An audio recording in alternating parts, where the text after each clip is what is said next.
Todos los comentarios y todas las expresiones vertidas en este programa son responsabilidad de quien las emite y son ajenas a los intereses de la Academia Nacional de Periodistas de Radio y Televisión.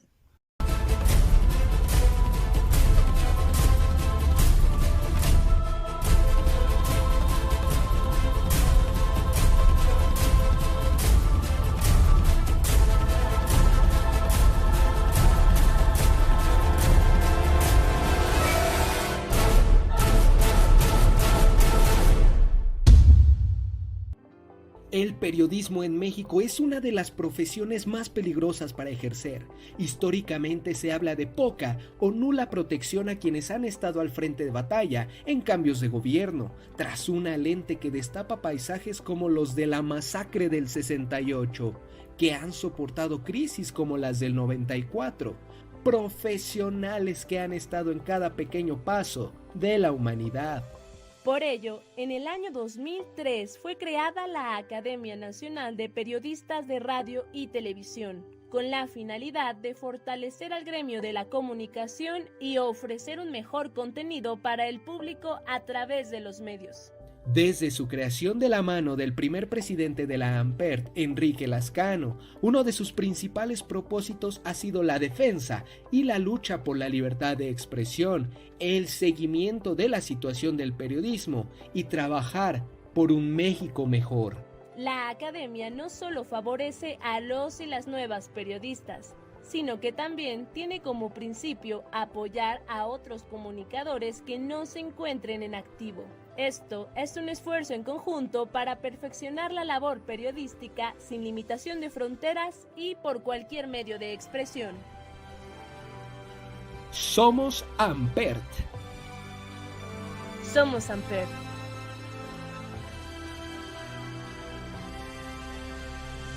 Buen día, es un placer saludarles. Yo soy su servidor Manuel Aparicio, orgulloso miembro de la Academia Nacional de Periodistas de Radio y Televisión. Tengo la fortuna este día de conducir una emisión más de Juglerías, en la que abordaremos tres temas importantes. Uno, sobre la Auditoría Superior de la Federación. Más adelante hablaremos de los 90 años del PRI y vamos a concluir este programa hablando de la mujer hoy. Para desarrollar estos temas que ya he mencionado, me acompañan un hombre de leyes, el doctor en Derecho, Ricardo Vázquez, a quien doy la bienvenida. Doctor. Muchas gracias, don Manuel. Saludos a usted y a su apreciable panel de invitados. También dos destacados periodistas. Me refiero a Moisés Sánchez Limón, también académico, por supuesto, y Jesús Yáñez, ambos hombres de gran experiencia periodística. Y yo les platico qué es lo que hacen porque necesitamos llevarnos todo el día hablando de ellos. Así es que solamente recuerden que son excelentes, magníficos periodistas y muy reconocidos. Y si usted me permite, pues sean todos ustedes bienvenidos. Vamos a ingresar ya, es tiempo de comenzar. Miren, el titular, como ustedes saben, el titular de la... perdón ustedes, es que aquí me cuesta trabajo con este asunto, pero vamos a poner esto en orden. Ahora sí, ya estamos listos. El titular de la Auditoría Superior de la Federación, David Colmenares, como ustedes saben, sintió el peso de la acusación del presidente Andrés Manuel López Obrador después de que dio a conocer irregularidades en los costos de cancelación del aeropuerto en Texcoco, que según se dijo superaba 232% más de lo que estimaba el gobierno. Y bueno, pues esto motivó, por supuesto, como ya sabemos, que el presidente haya dicho que él tenía otros datos. El presidente, como también lo saben ustedes, amigos, que es importante recordarlo, no perdió la oportunidad y encontró un nuevo enemigo a vencer. Y lo señaló como el que facilita la información a los adversarios para que golpeen a su gobierno y pidió rectificar, ya que le están dando mala información, dijo, a nuestros adversarios, y creo que no deben prestarse a este tipo de campañas. Bueno, pues ante el embate, David Colmenares reculó, anunciando inmediatamente que sí, había un error de método, y de ahí en adelante, toda la semana, pues fue tema de conversación en muchos niveles. Como ustedes lo recuerdan, el presidente López Obrador sostuvo que la Auditoría Superior de la Federación se autodestruyó al presentar un informe equivocado sobre el costo de la cancelación del nuevo aeropuerto internacional de la Ciudad de México, que como todos sabemos se construía en Texcoco. Claro, que dice el presidente, no fue una equivocación, él aseveró que ahí hubo una intencionalidad política de afectarnos. Bien, ese es el tema a grandes rasgos, lo demás todos ustedes lo conocen perfectamente bien, y la importancia es preguntar qué es lo que consideramos que está bien, qué está mal, por qué tenemos que aceptar que el presidente acuse a la auditoría de que está actuando con mala intención y que, bueno, tiene intereses políticos. Podría ser, pero vamos a ver qué sucede. Doctor, nos ayuda. Sí, estimados todos miembros del panel. La respuesta es sencilla. Tenemos que dividir el derecho de la política.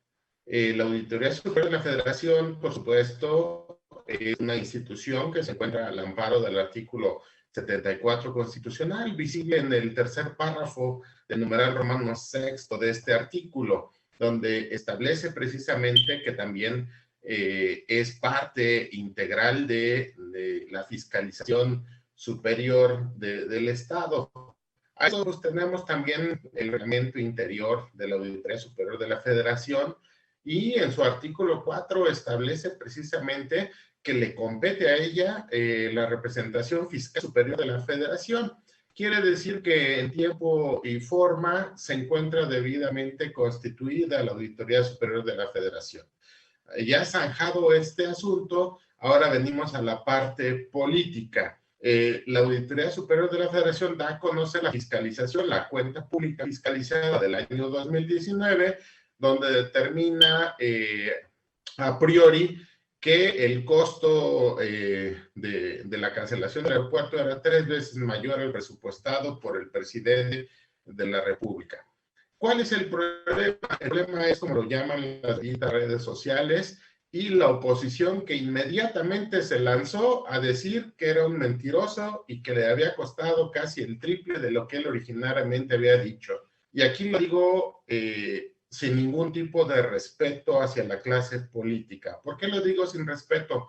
Porque se supone que ellos hacen leyes y ellos conocen o deberían de conocer las leyes, así lo establece la Constitución. Sin embargo, fueron omisos, le tiene que dar la oportunidad al ente fiscalizado para que aclare todos y cada uno de los puntos en donde supuestamente estuvo este problema.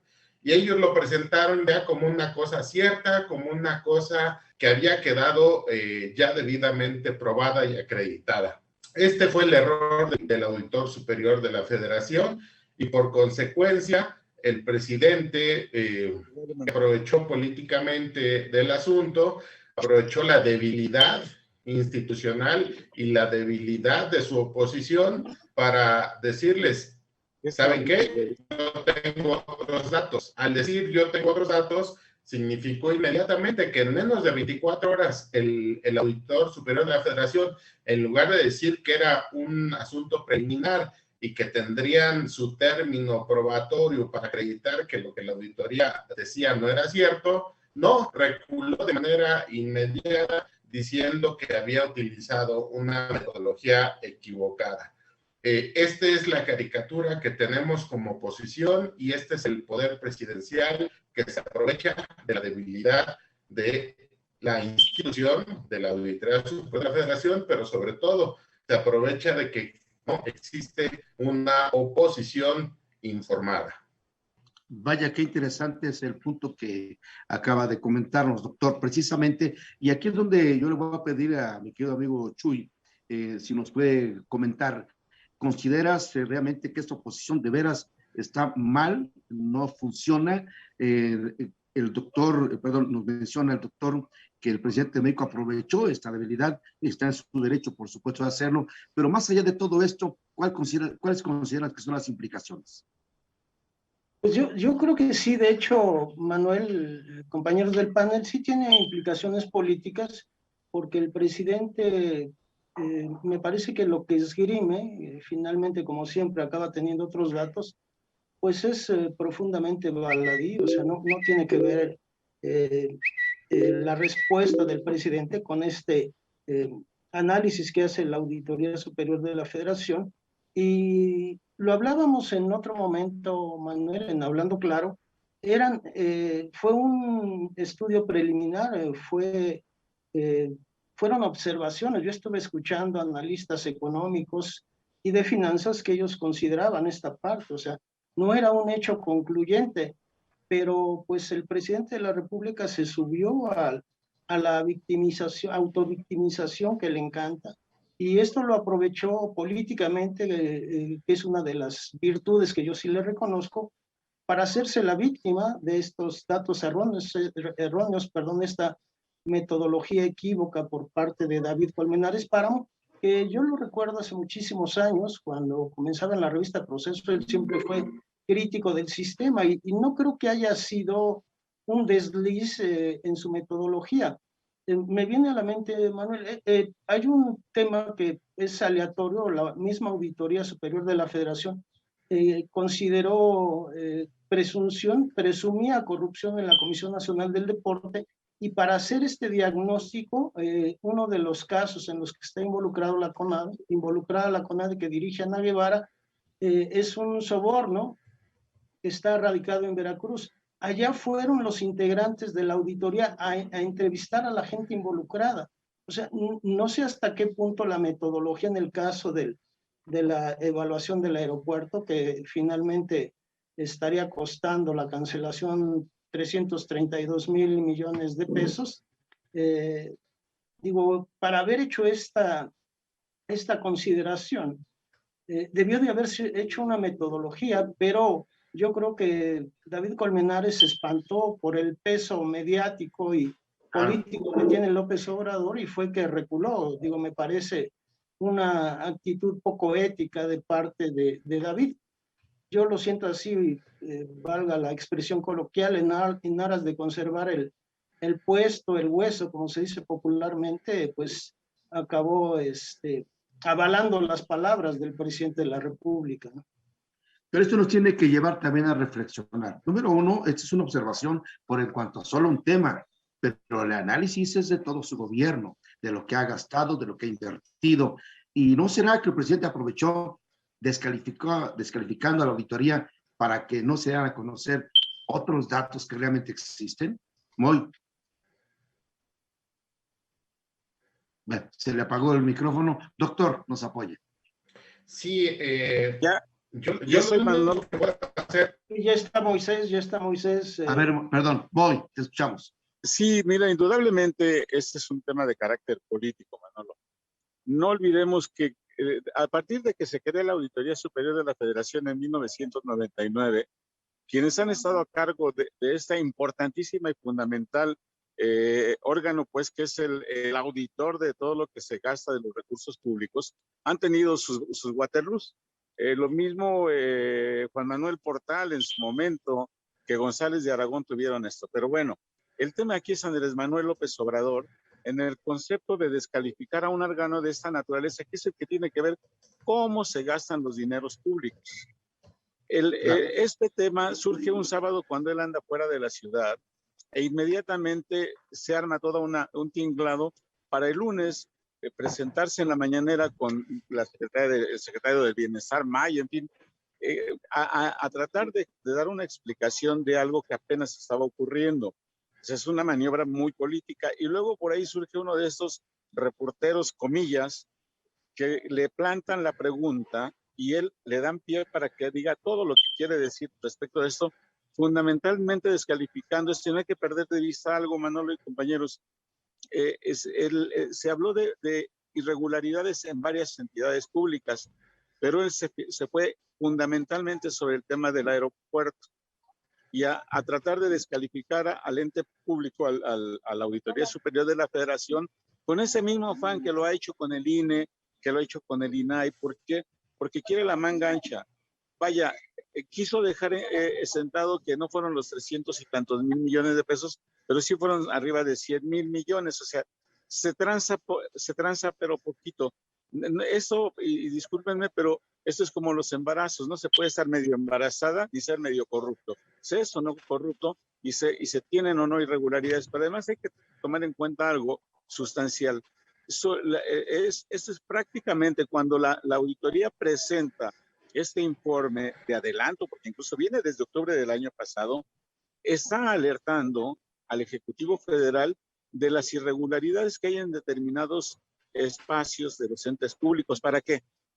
Porque le da un tiempo para que pueda solventarlos. Vaya, no es una acusación expresa y fundamental. Sí puede tener después un procedimiento de carácter administrativo o incluso penal.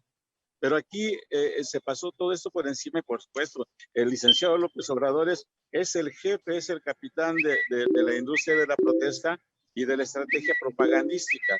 A mí me queda muy claro esta idea de descalificarlo. Ahora, hay un tema, ayer compareció en Cámara de Diputados ante la Comisión de Vigilancia de Cámara de Diputados el auditor responsable de esto y él dijo, no nos descalifiquen, no nos linchen prácticamente, porque se trata de un tema que se trató puntualmente, son muy puntillosos, yo cubro ese tema desde hace más de 20 años, y antes había una comisión que se trataba de vigilar los recursos, pero era el mismo ente, o sea, el gobierno se vigilaba a sí mismo, se auditaba a sí mismo. Aquí, a partir de que nace la Auditoría Superior de la Federación en 1999, pues viene este proceso en donde una comisión que es plural, en ese caso, pues, de todos los partidos políticos en Cámara de Diputados se encarga de vigilar cómo se están gastando los dineros que aprueba en el presupuesto de egresos de la Federación.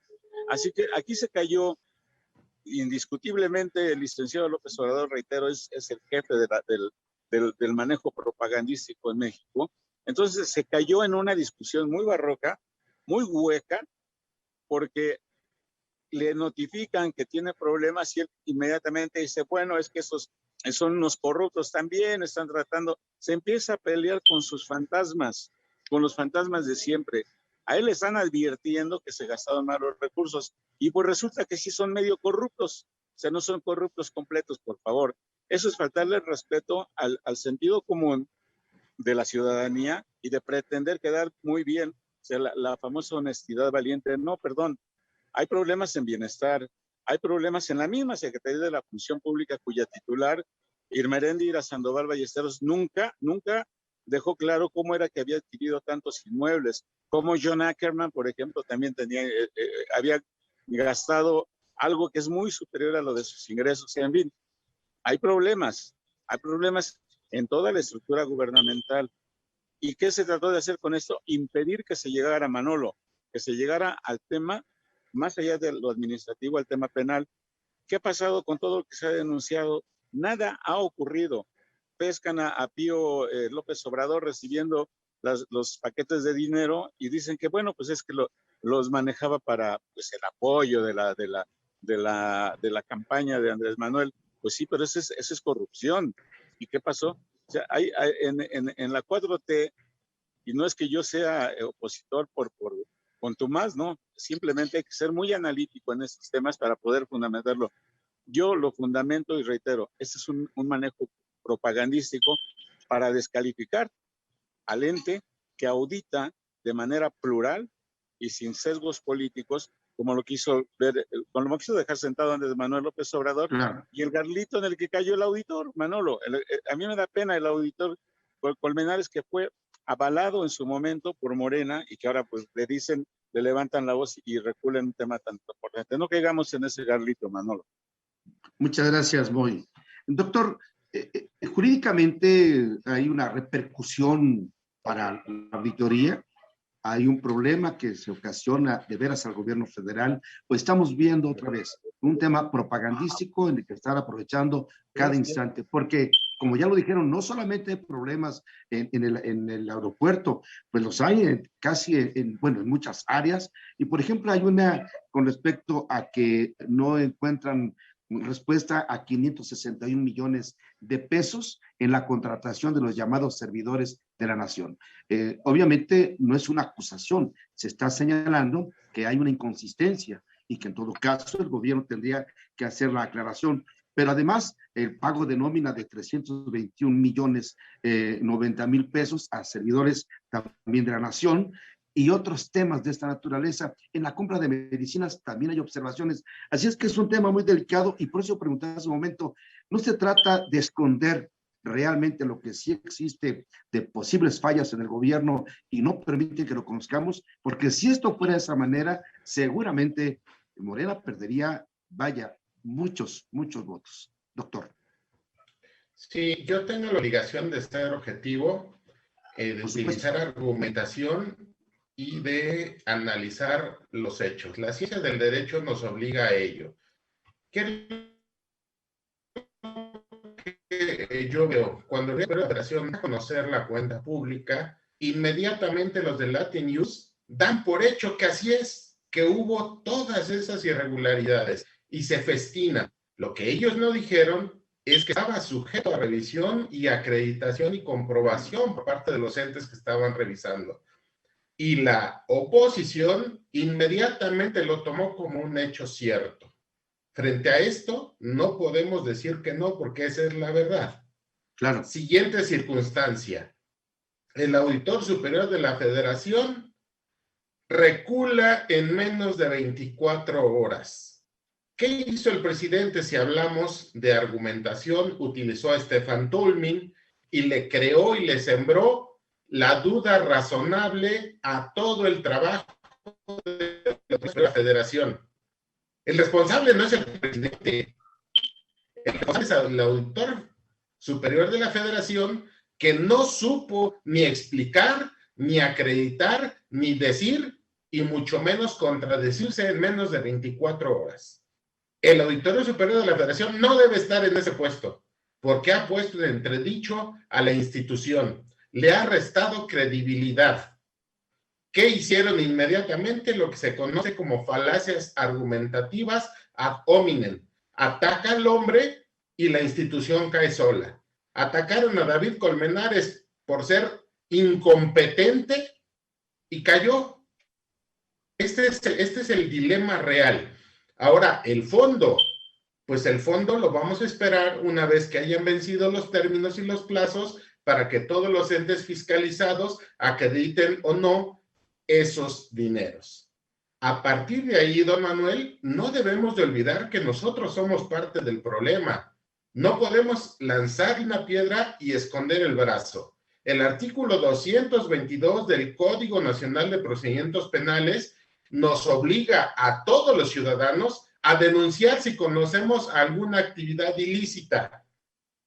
Es decir, periodistas, abogados, ciudadanos, una vez que la cuenta pública haya quedado firme y que las instituciones no hayan acreditado esos dineros, obligación tanto de la Fiscalía como de nosotros denunciarlos ante el Ministerio Público de la Federación. ¿Por qué? Porque así lo establece el artículo 222 del Código Nacional de Procedimientos Penales, que toda la persona que conozca de un posible hecho ilícito debe denunciarlo. No podemos quejarnos de la corrupción y exigirle nada más al gobierno que cumpla. No, nosotros los ciudadanos tenemos que hacer nuestra parte. Los ciudadanos somos parte integral de la corrupción si no la denunciamos. Y no se vale denunciarla en el Ministerio Público del Facebook ni en el Ministerio Público de Twitter.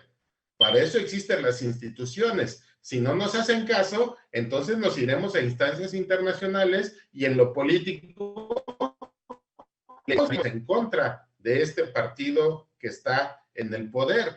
El problema es que, como lo decían los griegos, la doxa, o sea, el pueblo bueno y sabio, es altamente manipulable. Y este es el problema que tenemos. Eso es lo que está pasando exactamente en nuestro país, pero tenemos que ser cuidadosos en algunos temas. Doctor, nos queda claro que esto es un tema mediático, en donde el presidente, por supuesto que el presidente sacó el mayor provecho de un desliz, de una confusión de otra persona, o de una falla, si usted lo quiere, ¿no? Él aprovechó y está en su derecho de hacerlo. Lo que los ciudadanos tenemos que ser observadores de lo que sí está bien y de lo que no está bien, y pronunciarnos en todo caso. Creo que es la parte que nos corresponde como ciudadanos, informarnos de manera apropiada estar pendiente de lo que sucede. Esto no ha terminado. Lo que creo que no se valdría es que quiten en este momento a Colmenares hasta que no se hagan las aclaraciones pertinentes y todos tengamos conocimiento de lo que pasa. Me gustaría, por ejemplo, saber, ¿no podríamos tener acceso los ciudadanos a estos documentos para saber en dónde están las fallas, en dónde está el tema que es en este momento la piedra angular en este gran problema y que se utiliza mediáticamente? Creo que valdría mucho la pena. Muy. Mira, Manolo, los documentos están en el portal de la Auditoría Superior de la Federación, son públicos, se pueden consultar y coincido con el abogado respecto de estos de los tiempos en que se deben de presentar, de solventar las irregularidades. Sí, en efecto, también pues la oposición es la oposición y la oposición tiene que cuestionar estos resultados y que evidencian indudablemente lo que digo, que hay actos de corrupción. Pongo un ejemplo clarísimo de cómo se maneja la 4T del instituto para devolver al pueblo lo robado, todo lo que se encontró ahí, todas las irregularidades que se encontraron, y no ha habido un solo documento en el que se denuncie penalmente a estos personajes que pues robaron varios millones de pesos ahí y finalmente no pasa nada. El tema aquí, hay que esperar al tiempo que se deben solventar esas irregularidades y ver que la auditoría proceda conforme a derecho. Claro, la oposición es la oposición y lo dije en un principio, estamos en un ámbito político donde pues el error del vecino de enfrente pues lo van a tener que dimensionar, como lo hizo en su momento Morena, como lo hizo en su momento el PRD cuando el PRI fue gobierno, cuando el PAN fue gobierno, pues decir que había corrupción, la hubo. Pero ¿cuántos tenemos en prisión, por ejemplo, en estos 2 años de gobierno en el que se han denunciado tantas cuestiones? Tenemos un asunto mediático, tenemos el caso Lozoya, tenemos el caso Rosario Robles, que fueron y distractores, y otros tantos, y que fueron distractores. No ha habido nada más, Manolo. Creo que aquí hay que esperar los tiempos legales y entonces podemos hablar de algo más. Pero sin duda, en este asunto hay un aspecto de corrupción en la 4T, Manolo. Y ya lo veremos en el camino. Rápidamente una conclusión, mi querido Chuy, les ruego que se adapten un poquito, un minuto que nos queda para cada uno y les pido su conclusión. Sí, yo nada más rápido. Sí, gracias, Manuel. Sí, yo nada más a manera de conclusión, esto que señala el abogado Ricardo, sí, tiene que ver desde el gobierno, Manuel, con el pueblo, el sentirse informado o estar informado. Desde las mañaneras el pueblo se siente informado, no está informado.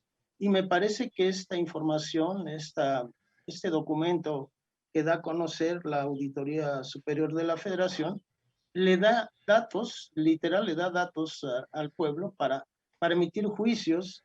Y sí es, vamos, a mí sí lo que me mete muchísimo ruido es que solo en un año este estudio preliminar, estas observaciones, encontramos todo este mar de inconsistencias o no inconsistencias, de corrupción en el gobierno de López Obrador. O sea, en 12 meses hay todo abismo de cosas profundamente turbias, obviamente donde subyace la corrupción. Y si eso ocurre en un año, el resto del sexenio, yo creo que nos vamos a llevar muchísimas sorpresas y bueno, pues habrá que hacer lo que nos corresponde, ¿no? Yo tampoco soy enemigo del presidente, hago una labor crítica desde hace 42 años que empecé en la revista Proceso, y pues yo creo que quien es crítico del poder está a favor del pueblo, ¿no? Por supuesto que sí. Te escuchamos. Muy. Manuel, yo considero que no debemos caer en esta trampa mediática de las mañaneras. En las mañaneras se invoca, se habla de honestidad, se oculta, se tergiversa y todo pues es con el fin propagandístico. Yo convocaría a ser más cuidadosos en el análisis de lo que dice el licenciado López Obrador en esas mañaneras y de cómo tiene un equipo que pues nos arrastra hacia los temas que no son fundamentales, que son distractores. Hay que ser más analíticos, más críticos, por supuesto. Hay que tener el sustento para poder cuestionar, para poder criticar. Igual yo no soy enemigo de Andrés Manuel.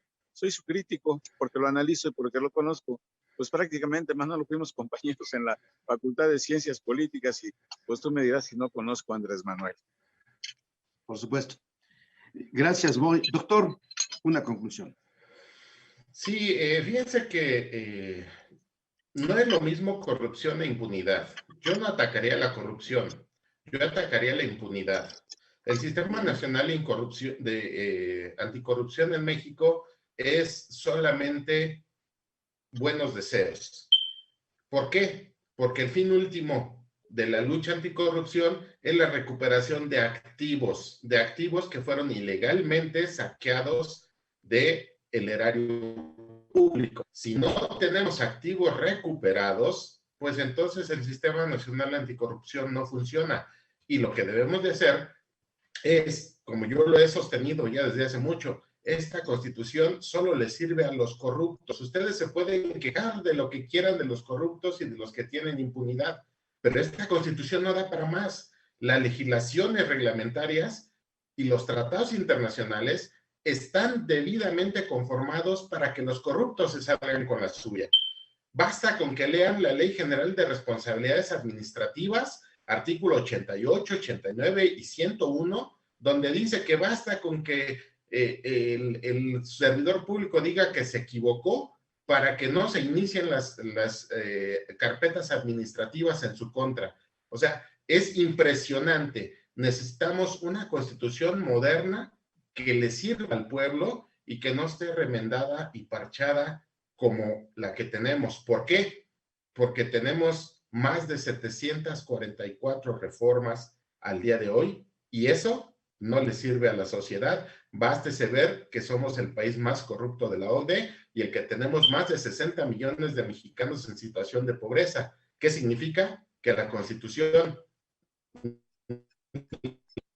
mexicanos. Pues tiene toda la razón. Pues, doctor, muchísimas gracias, Moy, Chuy. Pero vamos a entrar a otro tema, si me lo permiten.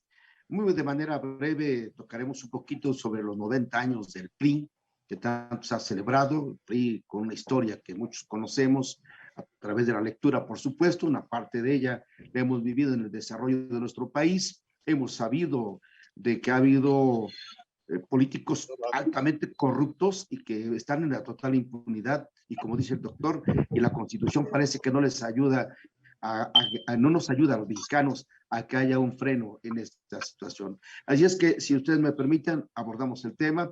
Empezamos de nuevo cuenta, doctor, nos apoya, por favor. Sí, con respecto a los partidos políticos, bueno, es necesario recordar que estos se encuentran determinados en el artículo 41 constitucional y dicen que son entidades de interés público y que a su vez funcionan con los recursos que recibirán por conducto del INE y que están íntimamente ligados a votación obtenida en las elecciones anteriores. Es decir, estamos viendo que los partidos actualmente tienen legalidad, constitucionalidad. Lo que no tienen es moralidad. Yo no puedo entender que PRI, PAN y PRD estén en coalición cuando se supone que uno es de centro, uno es de derecha y otro es de izquierda. Esto significa que lo único que buscan es el poder por sí mismo y por eso insisto que requerimos una nueva constitución en donde el partido político que no pueda reportar por lo menos un 10% de votación de la totalidad de las personas que asisten a las urnas, tendrían que quitarle su registro, porque de lo contrario solamente son rémoras que se enquistan en el poder y que no lo quieren soltar como dé lugar. Basta decir que tenemos 200 legisladores, por ejemplo, hablando de diputados, que no son elegidos de manera directa, sino que pertenecen a las sectas políticas que en definitiva no quieren dejar de subsistir a través de los recursos públicos y de todos los derechos y prerrogativas que reciben del INE y de la Constitución. Ahora bien, el PRI, bueno, pues el PRI construyó muchas cosas, pero también nos dejó precisamente como uno de los países más corruptos y con mayor pobreza que existen en todo el área de la OCDE.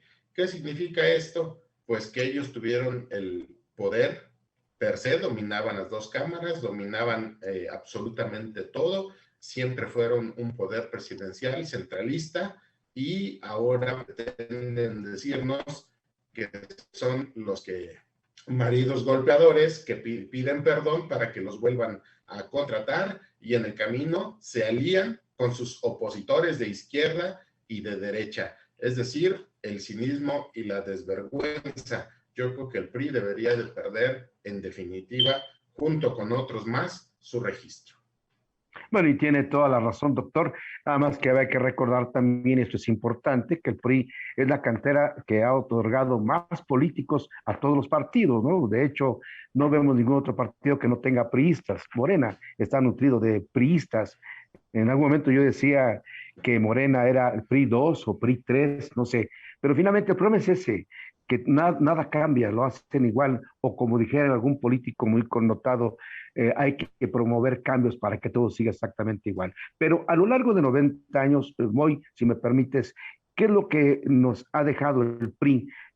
Porque les tocó, por ejemplo, a ellos otorgar el voto a la mujer, ¿no? Una gestión que se vino haciendo muchos años y que fue un logro magnífico, por supuesto, y entre otras cosas que ya veremos. Moy.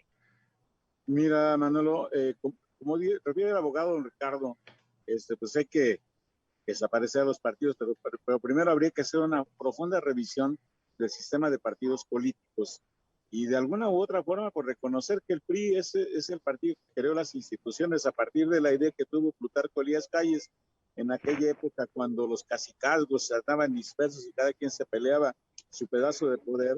El unificar esos criterios y llegar a un consenso, que es lo que se requirió en ese momento. Yo creo que en este momento también se requeriría una recomposición del sistema de partidos políticos y, por supuesto, una profundísima reforma constitucional para dar pauta a otras condiciones en el estadio democrático en el que nos encontramos.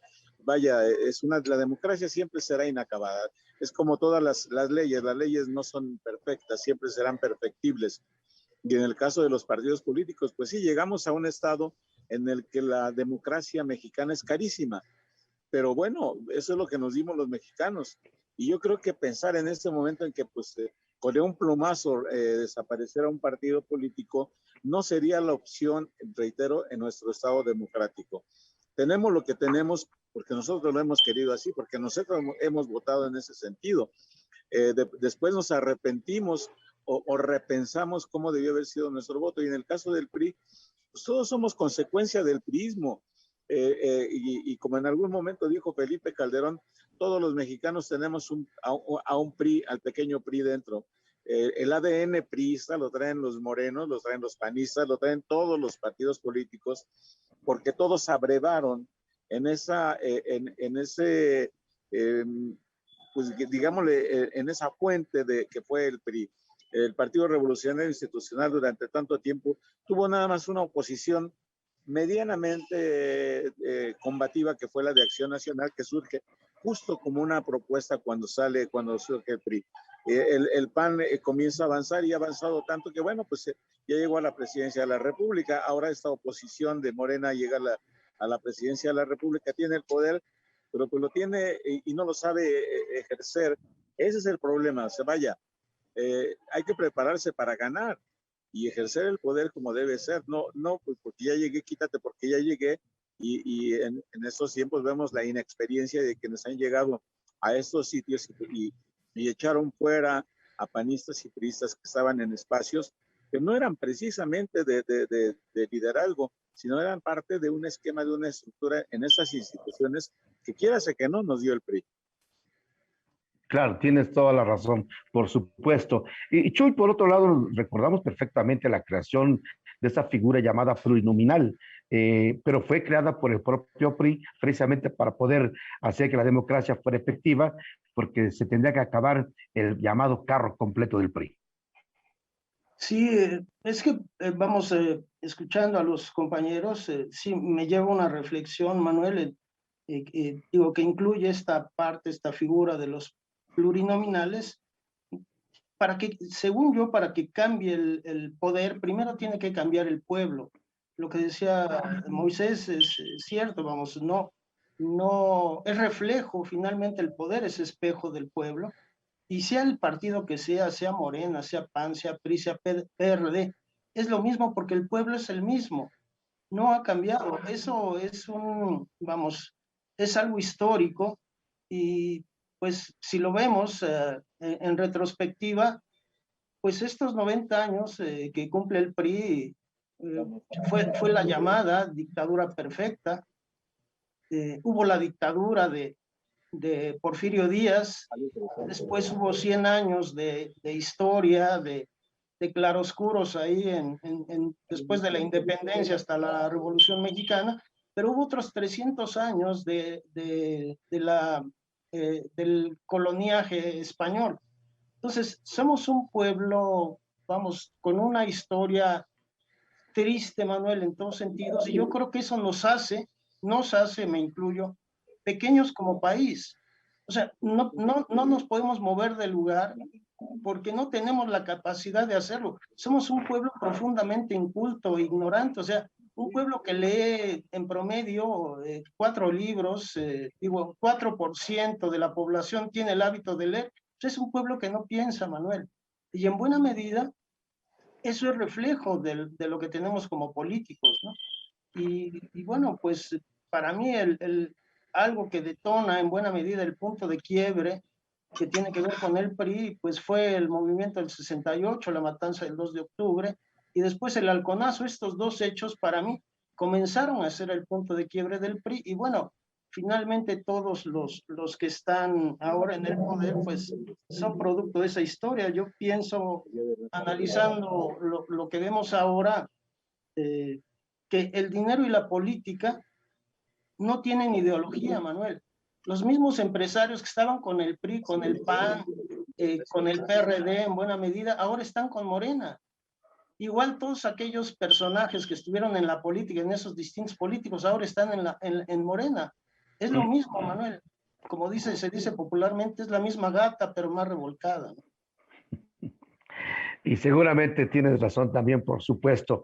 Por cierto, estaba encontrando aquí un mini texto del doctor Bernardo Batis.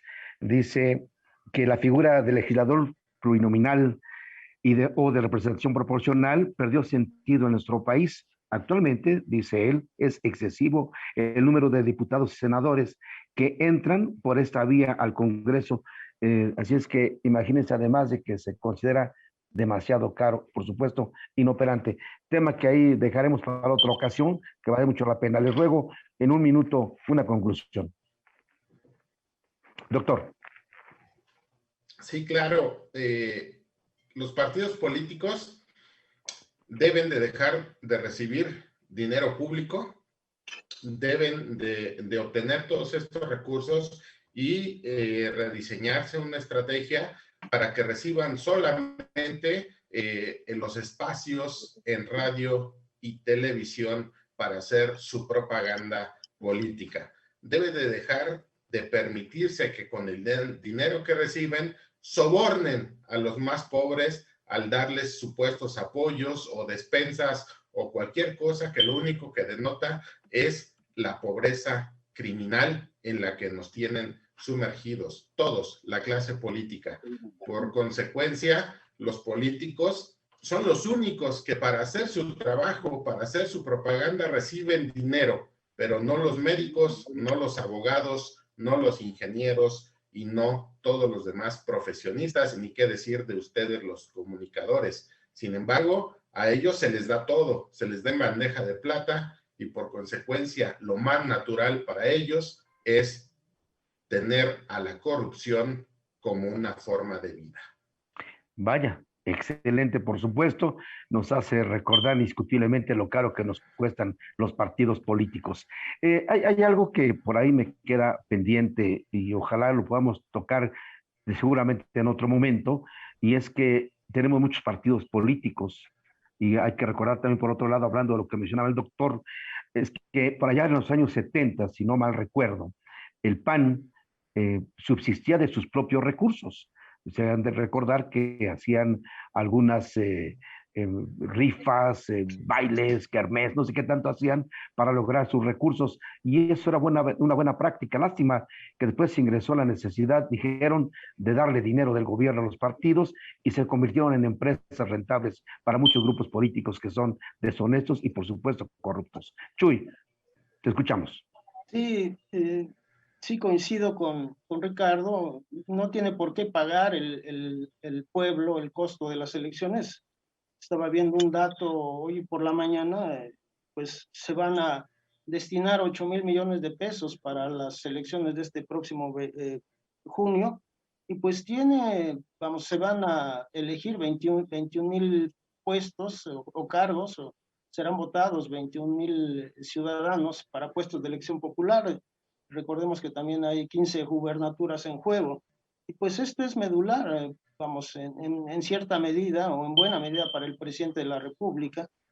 Si llega a perder los escenarios que él tiene considerados, yo creo que sí sería en buena medida un punto de quiebre para su gobierno, y yo creo que sí podríamos aspirar a tener un sistema bipartidista similar al de Estados Unidos, donde pues allá el pueblo no paga un INE como en México, ¿no? Yo creo que ahí cada quien aporta en función de sus recursos por sus simpatías políticas, y yo creo que algo similar debiera de ocurrir en México. Me parece magnífico. Muy. Creo que en este tema hay que repensar al sistema de partidos políticos. No es tan sencillo el tema. Sí, en efecto, el PAN en algún momento tuvo una autosuficiencia presupuestal, pero cuando hablamos de quitarles los recursos, habría que pensar cómo se van a llegar esos recursos para que no haya dinero sucio en las campañas y los partidos no subsistan con dinero sucio. O sea, no es tan sencillo. Hay que plantear una gran reforma política, una reforma que incluye esa renovación del sistema de partidos políticos para entrar a... O sea, yo puedo decir es que es muy carísimo, nos salen muy caros los diputados, nos salen muy caros los senadores y los partidos políticos, sí, pero ¿cómo podemos hacer?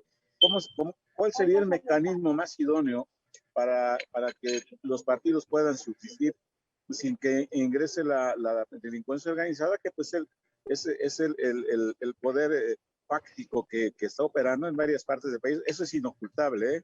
Es inocultable que el crimen organizado pone y dispone en municipios y en algunas entidades, y que no podemos cerrar los ojos ante esto. Si le quitan el presupuesto a los partidos, bueno, pues le estamos abriendo más la puerta al crimen organizado para que pongan a quienes quieren. Hoy tenemos un sistema en el que pues hasta el mismo presidente es un delincuente. ¿Por qué? Porque en las campañas de lodo pues se habla de que el de enfrente es corrupto, es un delincuente, es un violador, es un torturador, etcétera, etcétera, y finalmente llega al poder. Y entonces aquí tenemos a un gobernador que está acusado de delincuente, tenemos un senador que está acusado de corrupto. Vaya, ¿qué requerimos? Requerimos modernidad en el sistema de partidos políticos. ¿Y eso de quién depende? Pues de nosotros, de nuestro voto, de nuestra participación y nuestra colaboración. No es de bote pronto decir, bueno, pues es que estos partidos políticos están enriqueciendo, o que se desaparezcan los plurinominales. Los plurinominales tienen una razón de ser, y si nos percatamos, es la estructura que es la que conoce, la que tiene carrera política y la que finalmente lleva adelante los dictámenes, porque del resto de los 300 diputados, pero la mayoría son incluso hasta, analfabetos políticos, porque no saben, no conocen ni los dictámenes, ni saben leer en tribuna, y se equivocan y simplemente nos demuestran inexperiencia, y que nosotros estamos en poder, en manos de gente que llegó por tómbola. Claro. Porque son compadres. En fin, Manolo, una gran renovación del sistema de partidos políticos. Ese es mi concepto. Es un tema en el que habría que ahondar bastante, no podemos quedarnos ahí, por supuesto, pero a mí me queda claro que la figura plurinominal ya cumplió su función, y eso fue en su tiempo. Mi querido Chuy, nos ganó el tiempo, lamentablemente. El tema está interesante y hay mucho más de qué hablar. Les agradezco mucho esta charla, esta participación, y ojalá y tengamos la oportunidad de volver a abordar temas juntos para poder decir lo que pensamos y lo que creemos. Este es un espacio de libre expresión para todos nosotros. Doctor, con mi reconocimiento, un abrazo con mucho afecto. Muchísimas gracias. Gracias, Manolo. Les agradezco. Gracias. Moy, muchas gracias. Bueno, ya no me escucho, Moy. Mi querido Chuy, te agradezco mucho. Al contrario, el agradecido soy yo, y saludos a Ricardo y a Moy. Nos veremos en otro próximo espacio. Un placer saludarles. Será interesante. Muchas gracias. Amigos, amigas, esto fue Googlerías. Soy Manuel Aparicio. Agradezco a todos ustedes la atención y, por supuesto, a mis invitados. Habrá la oportunidad de hacer otro programa. Gracias. Suscríbete al canal. Cada viernes un nuevo debate. Síguenos en nuestras redes sociales como @Anpert.